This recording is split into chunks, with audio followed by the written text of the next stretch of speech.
Bike fit मैंने कराया, उसके बाद speed went to approx 36-37 kilometres per hour as well. अगर मैं वो वीडियो दिखाऊं अपने घर वालों को, मेरे घर वाले कहेंगे तुम साइकिलिंग छोड़ दो। एक हॉबी के लिए भी सही बात इंसान है। अपना करियर को भी चेंज कर बिल्कुल। सकता है। Hello friends, welcome to our channel. आज हम अपना पहला पॉडकास्ट कर रहे हैं बहुत ही स्पेशल गेस्ट के साथ, मिस्टर ओलिवर, जो कि हमारे ग्रुप डेली गियर शिफ्टर्स के एक बहुत ही प्रो साइकिलिस्ट हैं।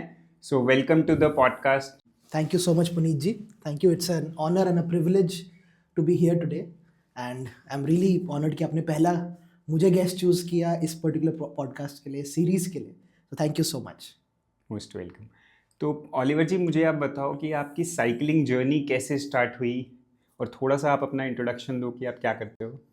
Okay, so I am a marketing manager. मैं एक यूएस कंपनी के साथ अभी करंटली काम कर रहा हूँ. मैं रात में नौकरी करता हूँ और सुबह साइकिलिंग करता हूँ.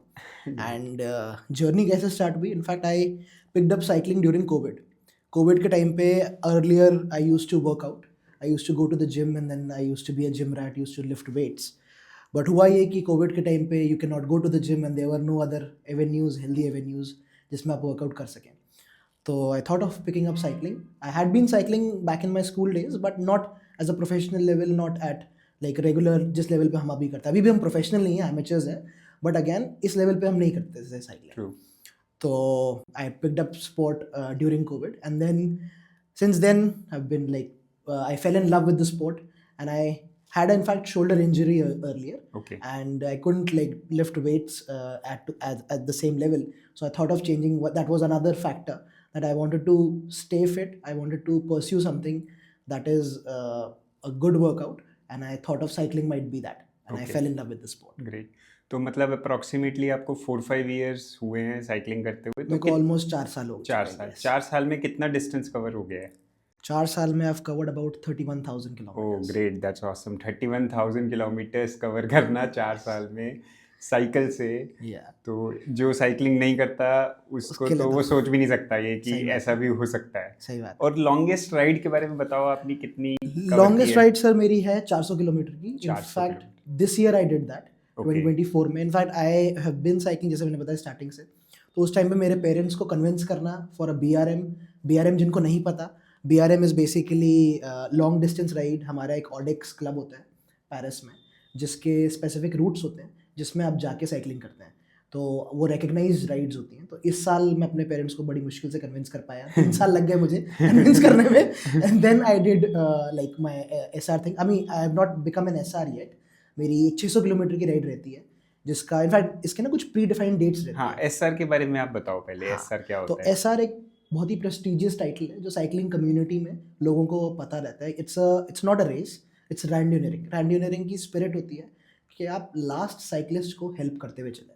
इट्स नॉट समथिंग जैसे मैराथन है. मैराथन में अगर आप सबसे पहले आके जीत जाओ और आप सबसे आखिरी में आके जीतो, That doesn't make a it doesn't make a difference. What matters is that you have finished it. Exactly. And randonneuring का भी मतलब यही है कि it's not a race.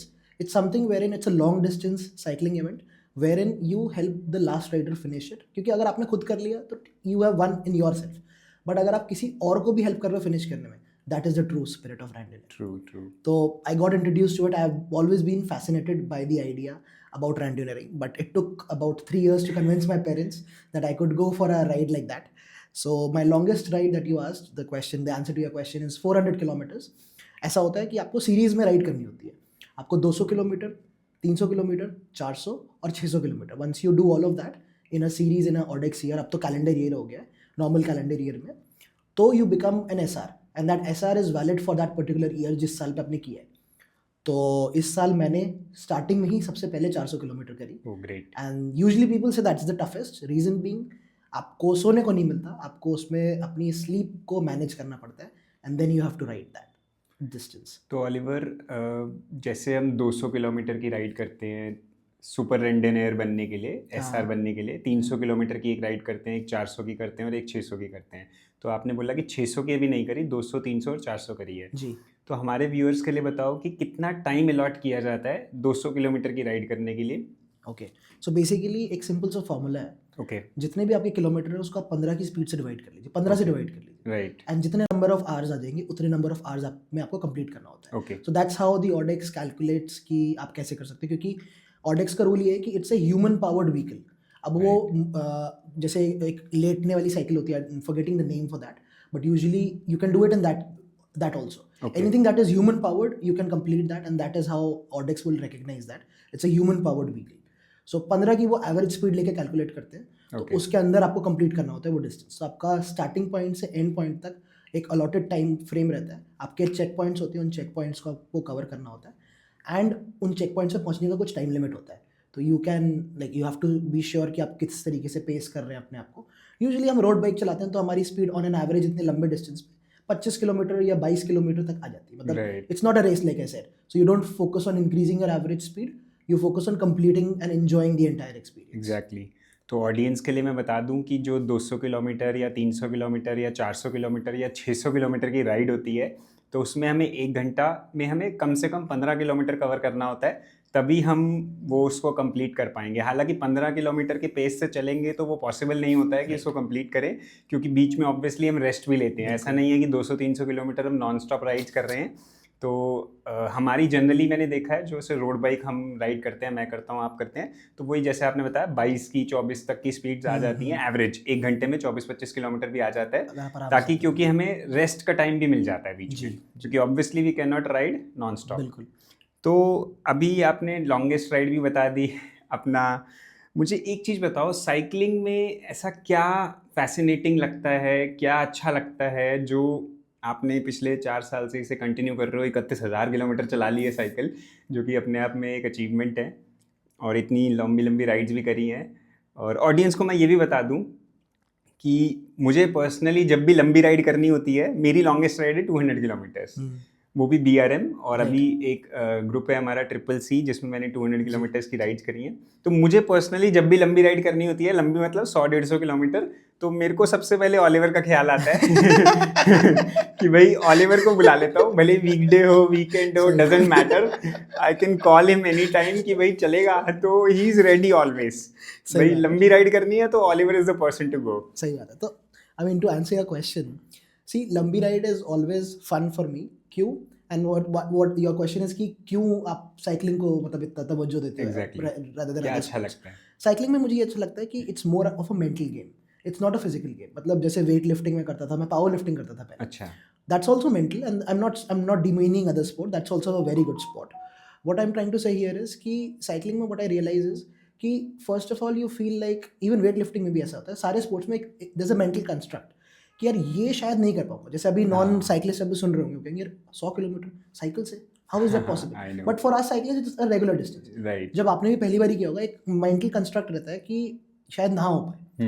But when you try and break that goal down into smaller chunks and then you accomplish it, जैसे 100 kilometre को 10-10 kilometre में आप डिवाइड कर लो. True. And then you start accomplishing it धीरे धीरे you're able to accomplish it. And then once you are done doing that, I mean you basically visualize while you're doing it कि what will I feel after completing the entire ride. Exactly. Or completing the entire distance, what would be the feeling after that? So that is a real motivating factor कि कैसे करना है. And then you basically the thing is you visualize yourself completing the entire journey, and that is what motivates you to do it. तो yeah. तो basically बिल्कुल long ride जब भी हम कर रहे हैं 200 किलोमीटर या 100 किलोमीटर या 300 किलोमीटर, तो जैसा कि बताया ऑलिवर ने कि हमें उसको छोटे छोटे पार्ट्स में डिवाइड करना है. 10-10, 20-20 किलोमीटर का हमें एक स्ट्रेच बनाना है. हम जनरली ऐसे ही करते हैं, अगर 200 किलोमीटर की राइड कर रहे हैं तो 20-25 किलोमीटर बाद एक हम स्टॉप पॉइंट रखते हैं, चाहे हम उसमें अपना न्यूट्रिशन पूरा करें, पानी पिए हाइड्रेशन के लिए, या एक दूसरे से लाइक वापस हम रीग्रुप होने के लिए अगर आगे पीछे हो गए हैं तो. एंड इवन हमारा जैसे पंचर हो जाते हैं, तो you help the other rider as well. Exactly. It's not like कि it's a one man show, you help and you go with a team. Basically क्या होता है, अगर आप अकेले भी राइड करोगे you can do it. It's not like you can not do a ride alone. It's just that आपका mental burden divide हो जाता है. अगर आपके साथ कोई ग्रुप में है, साथ में कोई चला रहा है, तो आपको पता नहीं लगेगा कितना डिस्टेंस आपने कवर कर लिया. तो यही चीज़ मतलब एक बहुत बड़ी चीज़ होती है, कमराडरी जो मुझे पता लगती है साइकिलिंग से. मतलब to be honest, weight lifting is more like a personal sport wherein you are working against yourself and you're trying to better yourself. Cycling, I also thought that it's a personal sport because you are cycling. But when you meet cyclists, जैसे आपसे मैं मिला, हमारे group DGS में इतने लोगों से मिला, तो it's like a team. Basically लगता नहीं है लोगों को कि we are all riding together, it's a team. सबको लगता है इंडिविजुअली चला रहे हैं, बट बिल्कुल। एक्चुअल में आप जब किसी के साथ चला रहे हो तो आपको एक डिस्टेंस डिवाइड हो जाता है, मतलब आप इतने किलोमीटर, कितने ही किलोमीटर आप चला रहे हो, आपके साथ में अगर कोई बात करने के लिए आपको वो किलोमीटर पता ही नहीं लगेंगे। And the best part about randonneuring, about BRM and about long distances, you start as strangers and by the end of the night you become very good friends. Exactly. Why?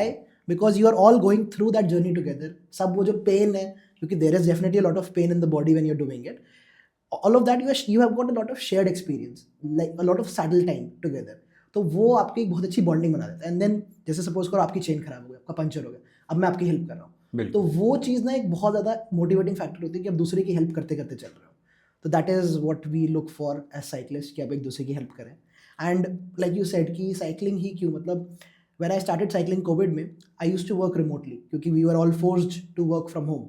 So then my company started calling me back to office. So I thought यार ये नहीं हो पाएगा, I want to pursue cycling, तो probably I should stay working from home. So then I started looking for a job that is remote. So right now it's been about 4 years now. COVID, in fact 2019 के बाद से मैं कभी office गया ही नहीं हूँ. So I changed my entire career trajectory altogether because of cycling. I wanted to be in a position wherein I can devote my time to the passion that I have. Oh, that's great. ये तो बात मुझे बिल्कुल पता नहीं थी। मतलब एक हॉबी के लिए भी इंसान अपना करियर को भी चेंज कर सकता है। तो देखो कितना पैशनेट हमारे ये ओलिवर हैं, जो अपना उन्होंने करियर को उस तरीके से ढाल लिया, उस तरीके से मॉडिफाई कर लिया कि भाई वो अपना पैशन जो है स्पोर्ट्स का, साइकिलिंग का, वो उसको परस्यू करें। तो अभी जैसे हमने बात करी कि ग्रुप राइड्स की, तो बिल्कुल ग्रुप राइड में यही होता है कि हम एक दूसरे से इंटरेक्शन कर पाते हैं और लंबा डिस्टेंस इजीली कवर हो जाता है जी। तो मैं तो यही बोलता हूँ कि थोड़ा तुम चलो, थोड़ा हम चलेंगे और साथ साथ कवर कर लेंगे। एग्जैक्टली। तो बिल्कुल। तो अभी लेकिन मुझे ये बात भी पता है ओलिवर कि आपने लंबी लंबी सोलो राइड्स भी करी है। हाँ। तो थोड़ा सा उसका एक्सपीरियंस कैसा रहा और क्या उसका लाइक क्या उसके लिए मेंटली कैसे अपने आप को स्ट्रॉन्ग किया, वो बताओ। ठीक है, तो सोलो राइड जो मैंने लॉन्गेस्ट करी वो है 220 किलोमीटर्स अकेले। 220 किलोमीटर, मतलब जिसमें से मैक्सिमम आई गेस 30 किलोमीटर्स तक मेरे साथ राइडर्स थे, हमारे डीजीएस के मेंबर्स थे। ओके। एंड उसके बाद उन्होंने टर्न ले लिया, तो उन्होंने कहा था यार हम नहीं जाएंगे, बहुत फॉग है, बहुत सर्दी का टाइम है। So I like riding in the winters. क्यों? क्योंकि विंटर्स, इंडिया में समर्स तो बहुत ज़्यादा हार्ड है, बहुत ज़्यादा हार्श है, तो समर्स में इतनी हो नहीं पाती। लेकिन विंटर्स में फ़ायदा ये रहता है आप सुबह जल्दी निकलो, अगर फॉग नहीं है तो आप डिस्टेंस ज़्यादा कवर कर सकते हो। और फिर जैसे जैसे धूप, मेरे को धूप सेकना अच्छा लगता है तो साइकिल पे धूप सेकते सेकते आप चलते रहो। मुझे भी। तो ये चीज़ मुझे बहुत पसंद आती है। तो अब आपका जो क्वेश्चन है कि अकेले कैसे करी, हाँ। तो मैंने अकेले करी थी KMP में।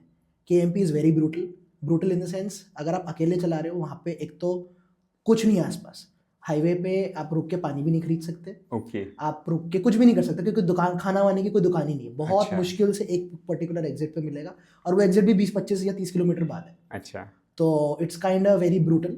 So what I did was and how I prepared was, मेरा पहले प्लान था पंचगांव तक जाने का। ओके। तो वी वेंट टिल एम्बियंस तक मेरे साथ 3 राइडर्स थे। फिर उन्होंने बोला यार हम नहीं जाएंगे, आज हो गया काफ़ी। हाँ। तो मैंने अपनी तरफ से क्या प्रिपरेशन करी थी, क्योंकि मुझे BRM में जाना ही था, तो आई वाज मोर लाइक कि मुझे करनी है, एक लंबी राइड करनी है। I want, in fact I guess BRM 400 के बाद करी थी मैंने। 200 400 के अगले next weekend I did 220 kilometres. तो हुआ ये था कि मैंने अपना सारा सामान अपने साथ पैक करके रखा था। पानी की बोतलें पैक करके रखी थी, एनर्जी जेल्स पैक करके रखे थे, न्यूट्रिशन के लिए मैंने मतलब काफ़ी सारा सामान इन द सेंस। और क्या रखा था मैंने फिर, क्योंकि when you ride this long distance this much, you need to have anti chafing cream as well, क्योंकि आपकी बॉडी चेफ करने लगती है, क्योंकि when you sweat a lot and you are like, आपके पैरों में बहुत फ्रिक्शन होता है पैरों के बीच में, तो your skin starts getting teared up, so you need to have an anti chafing cream as well. And then what else, I mean a lot of spare lights that I had, क्योंकि अंधेरा भी हो सकता है। तो वो धीरे धीरे करके पहले पंचगांव तक पहुँचे। पंचगांव से फिर मेरे को लगा यार और आगे चलना चाहिए, KMP चढ़ जाना चाहिए। KMP पे चढ़ गए। अब KMP से चढ़ गए, फिर मैंने कहा यार ये तो पूरा लंबा ही करना है, तो मतलब मज़े आ रहे होते हैं करने में। फिर चलते चलते फिर मैंने कहा यार ऐसा करते हैं मूर्थल चले जाते हैं। KMP से मैं मूर्थल चला गया उतर के। फिर मूर्थल में मैं पराठा तो खैर खाया नहीं, क्योंकि पराठा मेरे लिए बहुत हेवी हो जाता है साइकिलिंग के टाइम पे। वहाँ लस्सी पी के फिर मैं वापसी आया। तो that is how it was more like a therapy. So to answer your question in one word, it's a therapy. Cycling is a therapy for me, and long distance is what I look forward to. मतलब अभी बहुत दिनों से मैं चला नहीं रहा हूँ, बट जब भी मैं सोचता हूँ ना लॉन्ग डिस्टेंस का, मेरे पैरों में ऐसा एक वो होता है कि यार करना है मुझे, I want to do it. मतलब माई मसल्स आर लाइक कि यार एक बारी वो एक मतलब वो एक अलग ही तरीके का नशा है, to be honest. Long distance cycling is a नशा. तो I crave, my body is craving for that. अभी जब आपने बोला कि मैंने पूरा अच्छे से पैक किया था क्योंकि केएमपी पे ज़्यादा कुछ है नहीं अवेलेबल, कुछ हाँ. लाइक पीने का या खाने पीने का, राइट राइट. तो मेरे माइंड में विजुअलाइजेशन हो रहा था कि वो धूम 2 का जो ऋतिक रोशन था पूरा पैक करके चलता था सही वाला अपना सारा सामान लेके चलता I know. मुझे वो विजुअलाइजेशन हो रहा था कि भाई ओलिवर भी वैसे ही चल रहा है. बिल्कुल बिल्कुल. अरे वहाँ तो एक तो पंचर वाला भी कोई नहीं है. खैर अब तो हम अपने पंचर खुद ही चेंज करते I हैं. तो know. अपना एयर पंप लेके चलो, अपनी एक्स्ट्रा ट्यूब्स लेके चलो. तो I realise I never did 100 kilometres in my cycling journey. मैंने सब कभी शुरुआत में 100 किया रहा ही नहीं. अच्छा. डायरेक्टली मैंने 150 160 किया. Okay. और वो भी कैसे, a few of my friends, अब वो चलाते नहीं, उतना रेगुलर नहीं है, they were planning for golden triangle Okay. And they wanted to do a long ride. And they said कि यार हमें लॉन्ग राइड करनी है और हमारे को कोई बंदा चाहिए ट्रेन कर सके हमारे साथ. मैंने कहा मैंने कभी 100 तो चलाया नहीं है. Now in the hindsight I realise कि हमने कितना बड़ा बेवकूफ़ी का डिसीजन लिया था. क्योंकि केएमपी पे हम चले गए without any preparation. We had no extra tubes, no pump with us, no food with us, no, in fact the water also got finished by the time we reached Manesar. हमने एक बारी refill किया, उसके बाद वो खत्म हो गया. अब तो नए नए साइकिलिस्ट थे, नए नए साइकिलिस्ट के तो सब कुछ नया है, कैसे करना है. हम चले गए उस पर और फिर कितने घंटे शाम को आए हम वापसी केएमपी से. तो it was a very brutal ride I would say, but I wanted to be like much tougher. I was like कि मुझे खुद करना है, एक बारी खुद कॉन्कर करना है अकेले पूरा ही. I want to see the challenges. तो या and the other thing about BRM, देखिए आपने बोला ना कि आप सारा खाना पैक करते हैं, सब कुछ पैक करके चलते हैं. तो BRM teaches you to be unprepared about everything. मतलब वट एवर यू एक्सपेक्ट कि वो कम है, क्योंकि उससे बुरा भी हो सकता है. तो माई फर्स्ट बीआरएम एक्सपीरियंस जो 400 का था, I never wanted rain to be there, क्योंकि मैंने फरवरी में करी. फरवरी में सर्दी होती है. ग्रेट. और सर्दियों के टाइम पे बारिश में सोचो अगर आप चला रहे हो तो ठंडा कितना लग रहा है. बिल्कुल बिल्कुल. तो बहुत ठंडा, बहुत फॉग. आई नेवर वांटेड कि रेन्स हो, बट लेकिन बारिश भी हुई. तो it was a different experience. सर्दी में आप ठंड में कीचड़ में चला रहे हो, केएमपी में लाइट्स भी नहीं है. तो it was a different experience all together. मतलब इट्स अ थेरेपी अंधेरे में. अगर मैं वो वीडियो दिखाऊं अपने घर वालों को, मेरे घर वाले कहेंगे तो साइकिलिंग छोड़ दो. क्योंकि केएमपी तक ज्वाइन करने के रास्ते में कोई स्ट्रीट लाइट नहीं. हम 4 साइकिलिस्ट और बस हमारे को अपनी अपनी लाइट्स दिख रही हैं बस, और कुछ भी नहीं. कोई नहीं, ये वाला हम कट कर देंगे पॉडकास्ट में ताकि पेरेंट्स ना देखें. सही बात है. और ऑडियंस के लिए मैं बता दूं, गोल्डन ट्रायंगल होता है जिसमें अप्रोक्सीमेटली हम 3 डेज में 550 या नहीं, 750 किलोमीटर्स कवर करते हैं. हम जाते हैं दिल्ली टू आगरा, दिल्ली, आगरा एंड जयपुर. दिल्ली से आगरा, फिर next day Agra to Jaipur and Jaipur से हमने उल्टा किया था. हमने we went from Delhi to Jaipur, okay, then Jaipur to Agra and Agra to Delhi. तो each leg is about 250 kilometers per day, Per day, 750 yes. kilometers in 3 days. That's like awesome. Yeah, so I had about 30 people with me. Okay. And that was a bigger group and very well trained cyclists. Okay. So it was a fun experience doing that. I plan to do that again sometime in future. So yeah. तो अभी हमारे कुछ new cyclist मान लो हमारा ये podcast देख रहे हैं, तो उनके लिए क्या टिप्स शेयर करना चाहोगे कि भाई कोई न्यू साइकिलिस्ट है या साइकिलिंग स्टार्ट करना चाहता है, तो उसके लिए क्या बेसिक उसको ध्यान रखनी चाहिए चीज़ें, क्या टिप्स अपने एक्सपीरियंस से? ठीक है, मैं सबसे पहली टिप तो ये दूंगा, it's not a race. Don't compare our chapter with your first chapter. It's good to take motivation, but हमारे को देख के आप एकदम से ना करें अटेम्प्ट. पहले आप अपनी एक बेसिक एंड्योरेंस बिल्ड करें. Basically what I say a lot and I am an advocate of doing Z2 ride a lot. Zone 2 ride is basically nothing. अगर if you are able to carry a conversation, जैसे मैं पुनीत जी से बात कर रहा हूँ और हम बातें करते करते अगर चला पा रहे हैं, तो that means we are not pushing that hard. We are able to carry a conversation. We are basically riding at a comfortable pace. So that will build up your base for a longer ride. तो if you are able to train in Z2 and do multiple of that, मतलब आप 50 kilometre का target लेके चलिए कि आप रोज़ 50 kilometre करेंगे. रोज़ तो नहीं, हफ्ते में 3 दिन या 4 दिन भी अगर आप लेके चल रहे हैं, तो that will help you build up your body. And once you have like done that a lot of time, then you can probably look for a weekend ride wherein you are doing a long distance. And after doing, let's say, a couple of time 100 kilometers, then you go on for a bigger distance. So basically slow and steady wins the race. आप धीरे धीरे अपना kilometres बढ़ाना शुरू करिए. So that's the biggest tip. The other tip is कि आप group, अगर आपके आसपास कोई है तो आप ग्रुप को जरूर ज्वाइन करें. अगर आप दिल्ली NCR में पीतमपुरा साइड पे रहते हैं, रोहिणी साइड पे रहते हैं, तो we have our group that is Delhi gear shifters. That is very active. It's been about 3 years, I believe, Daily Gear Shifter has been very active. So we usually do plan rides for about 50 kilometers on a day-to-day basis. So you can join us. Apart from that, group rides, then I would suggest एक reflective strip पहनना बहुत जरूरी है. Specially जैसे अगर आप सुबह के मतलब आप अगर पुनीत जी में को देख हम जैसे राइड करते हैं, usually I am wearing a reflective strip. Reflective strip देखिए, रोड पे आपको बहुत से बेवकूफ़ लोग मिलेंगे. You can not fight with everyone. The best that you could do is that you are visible on the road. Even though the other person might be taking precautions, it's always best कि आपके पास एक tail light हो जिसमें आपके पीछे अच्छे high lumens की light हो, जिससे दूर से दिख जाए कि एक भाई को जा रहा है सड़क पे. Then you are wearing a reflective strip और रिफ्लेक्टिव विंड कोट, अभी विंड शीटर जैसे अभी सर्दियों में पहनते हैं, एंड एक फ्रंट लाइट. तो ये 3 चीज़ें I would recommend. And then a helmet, of course a helmet is also required because in case you fall, your head should be like very safe. So that is what I would recommend for new cyclists कि आपके gears पूरे होने चाहिए. And then आप सारे cyclists के साथ रहेंगे, आप उनके साथ चलाएंगे, तो you'll get to learn a lot and try to get some experience. I mean, you'll meet a lot of amazing people, lot of amazing personalities. Like I've met Puneet ji. So I mean, you'll make a lot of friends and a lot of, to be honest, I started cycling as a passion, but now धीरे धीरे it has turned into an identity. I'll tell you why. जैसे अभी हमने एक YMCA cyclothon organise कराया, sir ने मेरी बहुत हेल्प करी उसमें. तो now people know me as a cyclist. I mean I go somewhere, people know me, अच्छा ये वही साइकिलिंग वाला बंदा है, इसने साइकिल राइड ऑर्गेनाइज कराई थी. तो that passion has turn into my identity and I am really happy for that. तो once you devote something, devote a lot of time into it, things starts improving. So again, put a lot of time into it, slow and steady wins the race. Exactly अगर कोई new cyclist है तो एकदम 100 kilometres की ride में ना चले जाएं. पहले आप 20-25 किलोमीटर की राइड करो, धीरे धीरे अपना डिस्टेंस बढ़ाओ, अपना स्टैमिना बढ़ाओ. कोई भी अगर स्पोर्ट है उसमें धीरे धीरे हम इम्प्रूव कर सकते हैं. तो साइकिलिंग भी वैसे ही है. एंड जैसा कि बताया कि zone 2 ride means easy ride. आप इजी राइड्स अगर स्टार्टिंग में करोगे, आप एक दूसरे से बात करते हुए चल रहे हो, ऑब्वियसली ट्रैफिक का ध्यान भी रखना है. ये नहीं करना कि बात कर रहे हैं और बिल्कुल ट्रैफिक का ध्यान नहीं रख रहे. वो सब बहुत इंपॉर्टेंट है. Helmet is the most important accessory. और एक चीज आपको और पता होना चाहिए, साइकिलिंग में आ रहे हो ये मत सोचना सिर्फ साइकिल खरीद ली सब हो गया. जैसे जैसे आप साइकिलिंग करोगे आपको एसेसरीज की लिस्ट नेवर एंडिंग है. आप एक चीज खरीदोगे दूसरी चीज की नीड स्टार्ट हो जाएगी.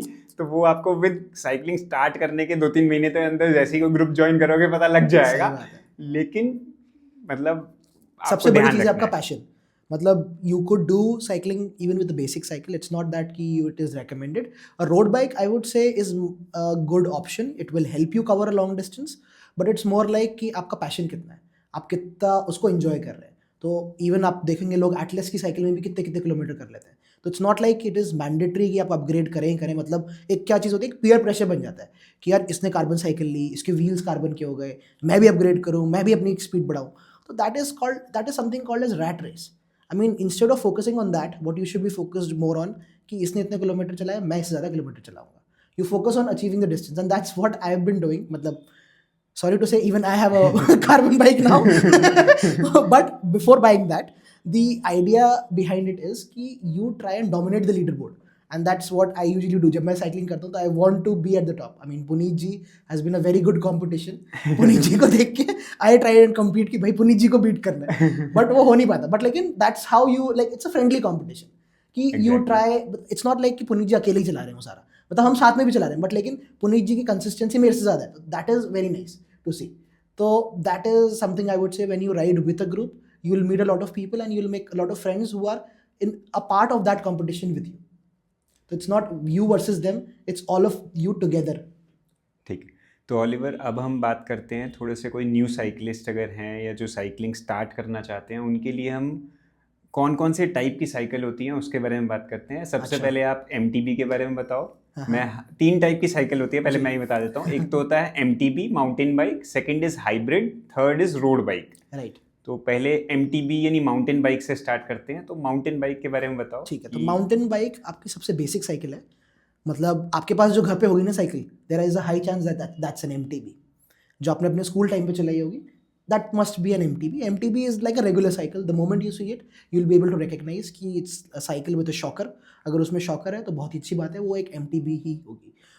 If you notice, the MTB का जो फ़ायदा होता है, फ़ायदा ये होता है कि वो बम्पी जगहों पे, माउंटेन्स पे वो चला सकते हो. उसका टायर काफ़ी वाइड होता है, तो it gives you lot of comfort. I would say you don't need to wear special clothing to ride in MTB.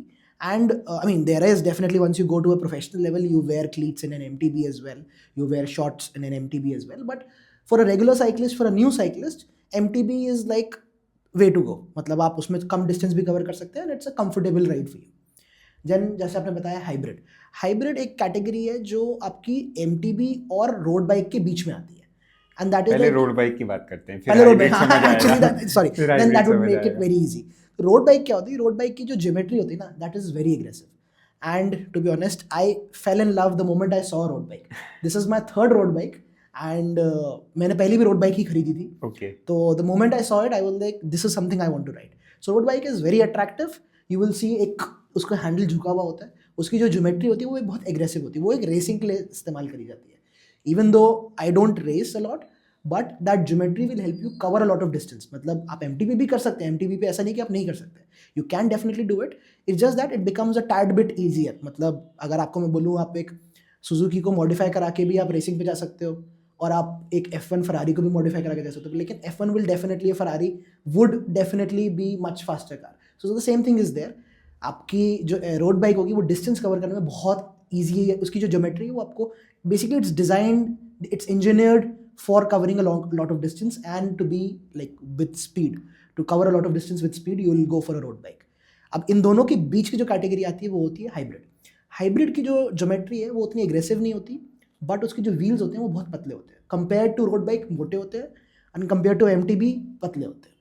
तो it's like a category in between both the road bike and the MTB, and it's like best of both the worlds. इसमें in fact आपकी gravel bike भी आ जाती है, जो इसके भी एक लेवल और ऊपर हो जाती है, जो रोड बाइक और हाइब्रिड के बीच में आती है ग्रेवल बाइक. वो उसकी ज्योमेट्री भी आपकी क्या कहते हैं, रोड बाइक की तरह रहती है, बट वो you can ride that gravel bike on uneven surface as well. Road bike, ideally it is recommended that you ride it on a paved surface, on a smooth road, on a tarmac basically. But gravel on the other hand, you can do off-roading with that as well, because उसके tyre थोड़े wide होते हैं. हम on the other hand थोड़ा देसी तरीके में क्या करते हैं, हम थोड़ा टायर्स वाइड कर देते हैं अपनी रोड बाइक की, तो वो थोड़ा ग्रेवल का काम कर देती है. Basically gravel is just like that, कि आपका ज्योमेट्री तो एग्रेसिव है बट टायर्स थोड़े वाइड हैं, तो you will get more comfort during the ride. Basically क्या होता है, रोड बाइक के लिए आपको स्पेशल शॉर्ट्स खरीदने पड़ते हैं, आपको स्पेशल गियर खरीदने पड़ते हैं, क्योंकि जो आपका सैडल है that is very pointed, and वो आपकी सिट बोन्स पे आप बैठते हैं, आप अपने पूरे बम्स पे नहीं बैठते, आपकी केवल सिट बोन्स कांटेक्ट पे रहती है सैडल से. तो जो आपका पैरों का मूवमेंट रहता है उसमें जो वो प्रेशर पॉइंट्स हैं वो केवल सिट बोन्स पे कनेक्ट होते हैं. तो it's very, to be honest, आप उतना ज़्यादा डिस्टेंस MTB पे नहीं कर पाएंगे, क्योंकि it will become sore after some time. But on the road bike you will not feel that, even though when you are wearing padded shorts, क्योंकि चाहे लड़का हो चाहे लड़की हो, आपको पैडेड शॉर्ट्स पहनना जरूरी है, क्योंकि once you cover a lot of distance you will start to feel कि एक सैडल सोरनेस होती है, that will start to come in, and road bike ke saddle are not comfortable. Once you wear a padded short, then only it becomes comfortable. So yeah, that is, I mean, I can talk a lot about road bikes. That's my passion. तो basically अभी भी किसी को road bike का समझ ना आया और उसने, तो वो जो जीता वही सिकंदर देख ले मूवी, आमिर खान ने जो बाइक चलाई थी, that is called road bike. सही बात है, वो तो बिल्कुल सही समझा. वो उसी टाइम पे हमें साइकिलिंग का थोड़ा सा क्रेज आ गया था, बिल्कुल. आज से पता नहीं कितने साल पहले की वो मूवी है. सही बात है. तो दैट इज रोड बाइक. हाँ. तो बहुत ही अच्छे से एक्सप्लेन करी दिया है ऑलिवर ने, रोड बाइक क्या होता है, हाइब्रिड कौन सी होती है और MTB कौन सी होती है. राइट. तो ऑब्वियसली यहाँ पे मैं ये कहना चाहूँगा कि आपको अगर स्टार्ट कर रहे हो साइकिलिंग, तो MTB और रोड बाइक, अगर आपका देखो फिजिक अच्छा है, आप लीन हो, आपका इतना ज़्यादा मतलब आपका हैवी नहीं हो आप, तो आप हाइब्रिड या रोड बाइक से स्टार्ट कर सकते हो. लेकिन अगर कोई हेल्दी है, थोड़ा वेट ज़्यादा है और उसको वेट रिड्यूस करना है, तो आई थिंक वो डायरेक्टली रोड बाइक पे जाएगा तो थोड़ा प्रॉब्लम हो सकता है, क्योंकि उसमें एग्रेसिव होता है हमारा, हमें काफ़ी झुक के बैठना होता है और हो सकता है बैक में इशू हो जाए, या तो हमें फिर उस केस में MTB या हाइब्रिड से हम स्टार्ट कर सकते हैं, हाइब्रिड बाइक से. फिर ग्रेजुअली जैसे जैसे एक स्टैमिना बनता है, थोड़ा सा वेट अगर शेड होता है या थोड़ा सा अगर यूज्ड टू हो जाते हैं साइकिलिंग के, तो फिर ये definitely we can upgrade to a road bike. और मैंने पर्सनली हाइब्रिड से स्टार्ट किया था, हाइब्रिड बाइक से, और अराउंड 1 साल चलाई होगी हाइब्रिड बाइक, 2-3 हज़ार किलोमीटर. उसके बाद I upgraded to a road bike. तो ऑब्वियसली रोड बाइक का जो मज़ा है वो अलग ही है, बिकॉज रोड बाइक पे लॉन्ग डिस्टेंस कवर करना आसान हो जाता है. हालांकि वह लगने में ऐसे लगता है कि हमें वो रेसिंग के लिए है, राइट। लेकिन जब आपको चलाना इजी होता है क्योंकि वो लाइट वेट होती है, बिल्कुल बिल्कुल बिल्कुल रोड बाइक की लाइट वेट होने की वजह से हम उसको लंबा डिस्टेंस उस पर इजीली कवर कर पाते हैं। बिल्कुल। थोड़ा सा एक बार अडेप्ट करना पड़ता है हमें उस पर, लेकिन हम लॉन्ग डिस्टेंस इजीली कवर कर पाते हैं। तो Oliver, last question to you, अपना जो ग्रुप है DGS, daily gear shifters, north Delhi में जो हमारा है, जैसा कि बताया आपने, तो क्या फीडबैक है? अगर आज मैं बोलूं कि आप वो ग्रुप उसमें नहीं होते, साइकिलिंग आप कर रहे हो, वो ग्रुप में नहीं होते या किसी भी ग्रुप में नहीं होते, तो क्या आपको लगता है कि आप साइकिलिंग कैसे कर रहे होते या क्या होता? That's a very good question. I mean काफ़ी डीप क्वेश्चन है। मैं सही बोलूँ तो मैं कुछ भी नहीं कर रहा होता। ओके। क्यों? क्योंकि जैसे आप जिम में जाते हैं, आप औरों को वर्कआउट करते हुए देखते हो तो आप मोटिवेट हो जाते हैं। तो सेम थिंग हमारा ग्रुप भी एग्जिस्ट करता है इसी के लिए। आप जब किसी और को देखते हो साइकिलिंग करते हुए, किसी और को आप देखते हो कि वो इतनी डिस्टेंस कवर कर रहा है, ये चीज़ें अचीव कर ली उसने, तो you get motivated just by seeing them. And to add on to that, हमारे जो साइकिलिंग का ग्रुप है, it's not just cycling, it's a running group as well. जैसे कि आप भी रनिंग करते हैं, तो टू बी ऑनेस्ट इस साल मैंने भी रनिंग करी। मैंने इस साल अपनी लाइफ में पहली बार हाफ मैराथन भागा। Okay. That is because of DGS, because I saw people running. The cyclists that we have, they are also runners. Audience के लिए मैं बता दूं, हाफ मैराथन होता है जिसमें 21.1 किलोमीटर्स का हमें रन करना होता है। अप्रॉक्सीमेटली हमें 3 आवर्स मिलते हैं उसको कंप्लीट करने के लिए, तो it's an achievement in itself. True. तो it's all because of DGS, I would say. जैसे आपने बोला, अगर DGS में आप नहीं होते या किसी भी साइकिलिंग ग्रुप में नहीं होते तो क्या होता? तो होता ये कि पहली बात तो मैं रोड बाइक पे अपग्रेड ही नहीं कर रखी होती मैंने। मैं अपनी MTB ही चला रहा होता। मेरे पास पापा की MTB थी। मेरे पापा की, वो मैं चलाता था पहले। सबसे पहले जब मैंने साइकिलिंग शुरू करी थी तब मैं वही MTB पे चलाता था। तो शायद वही चला रहा होता और वही मैं कभी कभार फॉर फन यूजली बाहर लाता था और फिर वही चला के एक आध बारी रख देते। फिर 2-3 साल बाद याद आता, ओ एक साइकिल भी है, साइकिल चलानी है। तो इट्स ऑल बिकॉज हमारा पहले DGS से पहले एक HCR नाम से ग्रुप होता था। हमने वहाँ से स्टार्ट करी साइकिलिंग, फिर हमने अपने अपने ग्रुप्स बना लिए, then DGS started became active. तो I would say it's all because of the cycling groups, the people that I have met throughout my journey in the last 4 years, that has impacted and made me who I am. तो I've learned a lot from, I mean, veteran cyclists as well. उनके through, मतलब जैसे BRM मैंने बताया, तो BRM में I've met a lot of different people who are India में इतना रिकग्नाइज नहीं करते।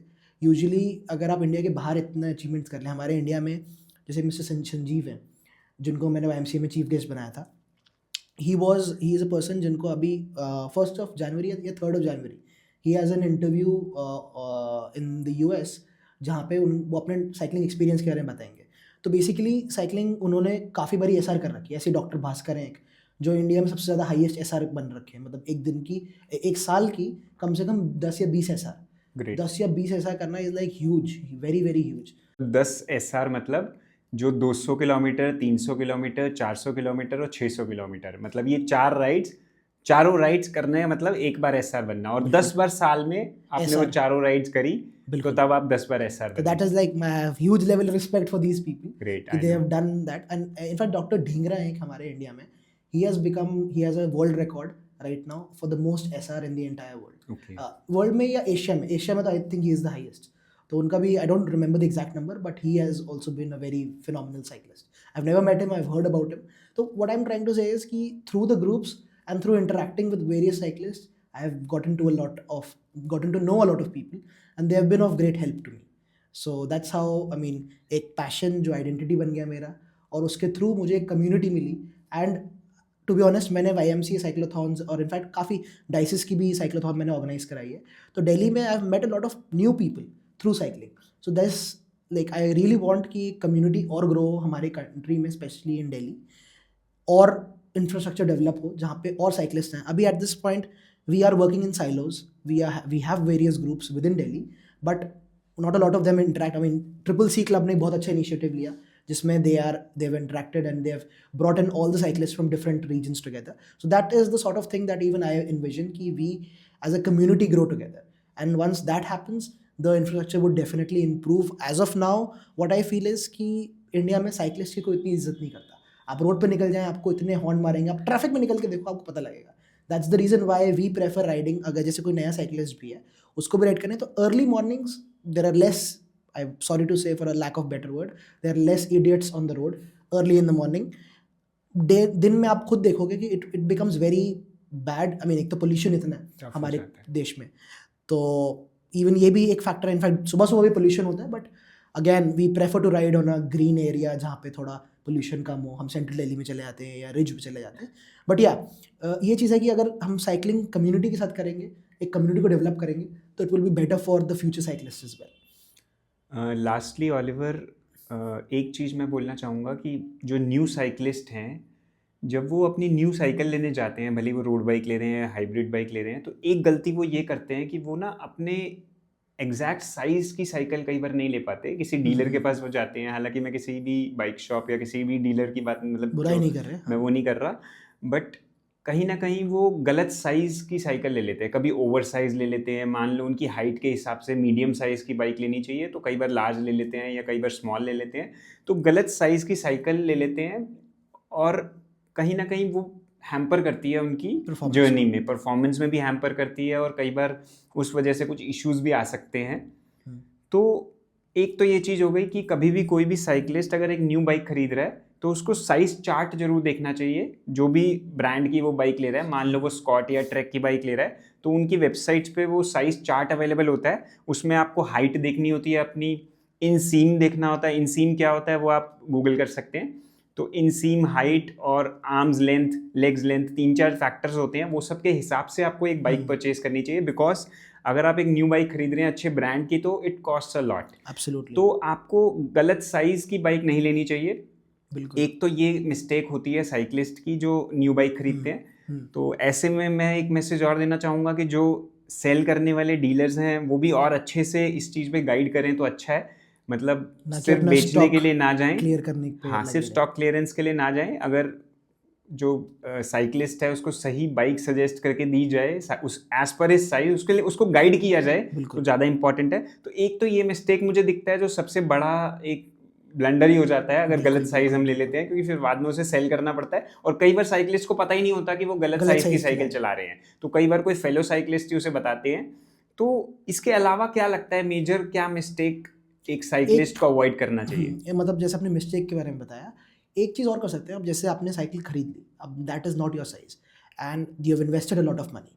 Now you are trying to sell, you are not getting a good value. Now what do you are stuck with that cycle. तो आप क्या करिए, आप bike fitting ले जाइए. मतलब आपका 19-20 का थोड़ा बहुत इंप्रूवमेंट हो जाएगा. आई एम नॉट सेइंग कि वो बिल्कुल ही 100% करेक्ट हो जाएगा, but to make it work, अब आपने इतना पैसा लगा ही दिया है, तो what you could do is you can go for a good bike fit. वहाँ पे आपकी बाइक को, जैसे आपका स्टेम का लेंथ है, stem is basically that handle and the frame, अगर वो बहुत आगे है, बहुत ज़्यादा आपके एल्बोज बिल्कुल ही स्ट्रेच आउट हो रहे हैं, आपको बहुत दर्द हो रहा है, तो that definitely shows that there is something wrong with your frame size.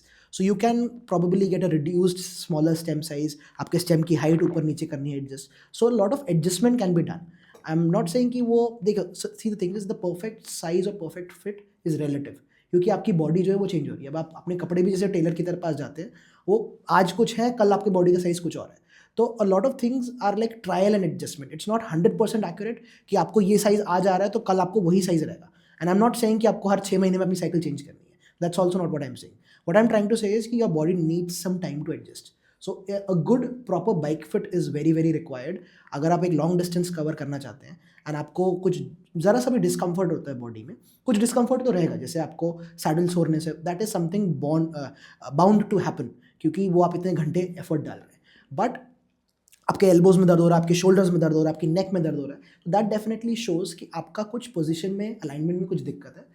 तो a proper bike fit would be required, and once you get a proper bike fit done, what happens is that आपकी जो body है वो धीरे धीरे करके adapt करेगी.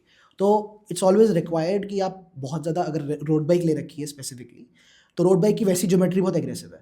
अब उसमें अगर you want to make it a little comfortable, आपकी बैक में दर्द है, आप उतना नहीं झुक सकते. अगर आप टूर डे फ्रांस के साइकिलिस्ट को देखेंगे, so they have a very very aggressive body posture. You on the other hand might not be able to carry that body posture. Why? Because they have been riding for years altogether. You as a new cyclist might not be able to carry that. अगर आप उतना aggressive frame भी ले लें, उस frame पे आप अपनी बॉडी को एडजस्ट कराने के लिए आपको थोड़े से चेंजेस करने पड़ेंगे. मतलब धीरे धीरे ग्रेजुअली यू बिकम, मतलब हाउ डू आई एक्सप्लेन, आप अगर ऐसे झुक रहे हैं तो वो धीरे धीरे करके आपकी पूरा बेंड आएगा. इट्स नॉट लाइक कि आप पहले दिन ही बिल्कुल ही ज़्यादा झुक के ड्रॉप पे चला रहे हैं. एंड एक और मिसकंसेप्शन रहता है नए साइकिलिस्ट को रोड बाइक के लिए कि यार इतना झुक के कौन चलाता है. कोई भी नहीं चलाता, to be honest. It's just used when you are riding fast, when you are racing. Drops पे आप तभी आते हैं जब आप रेस कर रहे हैं. वैसे आप ड्रॉप्स पे नहीं चलाते, वैसे आप टॉप पे चलाते हैं या हुड पे चलाते हैं. These are the two most comfortable positions. And long rides पे आप इन्हीं दो पोजिशंस पे रहते हैं. ड्रॉप पे आप बस रेसिंग के टाइम पे जाते हैं. तो इट्स नॉट लाइक कि अगर आप इतनी एग्रेसिव ज्योमेट्री की बाइक ले रहे हैं तो आपको उसी पे चलाना है. एक न्यू साइकिलिस्ट में ये हमेशा रहता है जोश कि एक तो अपना गियर बहुत हाई करके चलाते हैं, उनको लगता है हमारी स्पीड बढ़ेगी. उससे स्पीड नहीं बढ़ती, आपके घुटनों की वाट लग जाती है और कुछ नहीं होता. एंड आप हमेशा ड्रॉप्स पकड़ के चला रहे होते हैं. तो these are two very subjective things. You use them when you are racing and when you are going very aggressive. And जो गियर रेशियोज है, गियर रेशियो इज अपने आप में एक बहुत बड़ा टॉपिक. आप गियर रेशियो में मतलब अगर आप पीछे सबसे हार्डेस्ट गियर पे रखेंगे, पहले मैं भी I use to do this is a wrong thing that I use to do. धीरे धीरे मुझे समझ में आया जैसे फेलो साइकिलिस्ट के थ्रू ही कि that's not how you ride. You don't ride on the hardest gear every time because that will wear out your knees, your muscles will go bad because that's the hardest gear. जैसे आपने पुराने ज़माने में या अपने बचपन में cycle चलाई होगी MTB is like a fixed gear cycle usually, एक सिंगल गियर जो साइकिल होती है. तो उसमें आपको लगता है यार एक ही तो गियर है, इसको मैं चलाता रहता हूँ, इसमें भी मैं एक ही गियर पे चलाता हूँ. But that's not how road bike works. You need to in fact जैसे आपने बताया कि बाइक कैसे खरीदनी चाहिए, I would suggest GC and global cycling network की बहुत अच्छी वीडियोज़ है यूट्यूब पे. Just go through them, you will find a lot of videos that explains how you should choose a cycle, how you should choose it's the right size for you and what will work for you. So that is what I would recommend and I would like to give a piece of advice. Go through those videos, that will help you a lot. बिल्कुल, हम उनके channel का link भी description में डाल देंगे ताकि आप इजीली रेफर कर पाएँ. हाँ. और जैसा कि ऑलिवर ने बताया कि bike fit is very important, मैं पर्सनल एक्सपीरियंस यहाँ पे शेयर करता हूँ कि जब तक मैंने अपनी लास्ट जो रोड बाइक मेरे पास है इस टाइम स्कॉट की, जब तक मैंने उसका बाइक फिट नहीं कराया हुआ था तो माई average speed was around 27-28 kilometres on maximum, मतलब 25-26-28 तक जाती थी. स्ट्रेच करें तो 29-30 पहुँचती थी. और बाइक फिट मैंने कराया उसके बाद speed went to approx 36-37 kilometres per hour as well. तो बाइक फिट से आपका परफॉर्मेंस भी इम्प्रूव होता है. आप एग्जैक्टली आपको जो अगर कोई इशू आ रहा है तो वो भी सॉल्व हो जाता है. जैसे मेरे जब मैं राइड करता था तो मेरे टोज में नंबनेस हो रही थी, बट मैंने मास्टरमाइंड एक है हमारे गुड़गांव साइड गिटौरनी में, तो वहाँ से बाइक फिट कराने के बाद वो भी सॉल्व हो गया इशू और परफॉर्मेंस में भी इम्प्रूवमेंट आई. और जो फास्टेस्ट राइड थी उस टाइम की वो साथ में ही करी थी हमने. सही बात है. That was a very long ride. 100 kilometres के आसपास हमने राइड करी थी at a good speed.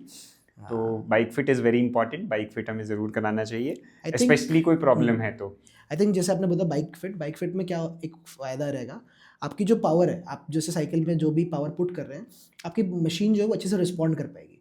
Basically अगर आप बाइक फिट नहीं कराएंगे और आपको लगता है कि it's not required, what will happen is कि आप एफर्ट तो डाल रहे हैं, वो एफर्ट ट्रांसलेट नहीं होगा नंबर्स में. Exactly. हम अभी यही बात कर रहे हैं कि वो नंबर्स में कैसे ट्रांसलेट करेगा. And a little marginal gain is also a gain, a huge gain. आप छोटी छोटी चीज़ों को इंप्रूव करिए and you will C a huge improvement. उससे मोटिवेशन मिलता है. अगर हम बिल्कुल आज कोई 25 किलोमीटर्स पर आवर की स्पीड उसकी एवरेज रहती है और अगर वो 28-30 पे पहुंचता है तो उसको और मोटिवेशन मिलता है कि भाई मैं इसे कंटिन्यू करूं, और कहीं ना कहीं वो उसे आगे लेके जाता है. चाहे वो डिस्टेंस कवर्ड के नंबर्स हो, चाहे वो स्पीड के नंबर्स हो, वट एवर केस जो भी हो. तो लास्टली एक बात जैसे ऑलिवर ने बोली, हमें रोड बाइक में, मैं क्लियर करना चाहता हूँ ऑडियंस के लिए, हमें 3 पोजीशन मिलती हैं. एक हाइब्रिड और MTB में तो जनरली हम बाइक को ऐसे पकड़ते हैं, लेकिन रोड बाइक में ऐसे पकड़ते हैं, ऐसे भी पकड़ने का ऑप्शन होता है, ड्रॉप्स पे भी पकड़ने का ऑप्शन होता है. तो 3 ऑप्शंस मिल जाते हैं हमें. हाँ, एरो बार लगा के. हाँ एग्जैक्टली. मैं एरो बार यूज नहीं करता हूँ तो इसलिए मुझे वो ऑप्शन ध्यान नहीं रहा, बट 3 से 4 ऑप्शंस हमें मिलते हैं अगर हम रोड बाइक चला रहे हैं. तो ये सबसे बड़ा एडवांटेज है, क्योंकि जब हम 100-200 किलोमीटर करते हैं और एक ही पोजीशन में अगर हमने हैंडल पकड़ा हुआ है तो हाथों में भी नंबनेस आने के चांसेस होते हैं और थोड़ा फटीग ज़्यादा होता है. बट रोड बाइक में ये चीज़ नहीं होती है. तो हालांकि मैं रिकमेंडेशन नहीं दे रहा हूँ रोड बाइक की, बट स्टिल ये भी एक पॉइंट है. So, chalo, thank you so much, Oliver, for coming. Let's wrap up this podcast. And viewers, please like to our podcast and share it with your cycling friends. कोई भी आपको कुछ पूछना हो तो comment भी आप कर सकते हैं. And thank you for watching. Thank you so much for having me, sir. It was a pleasure. I really enjoyed discussing this. Same here. Cycling is something very close to my heart, and I can talk about it for hours.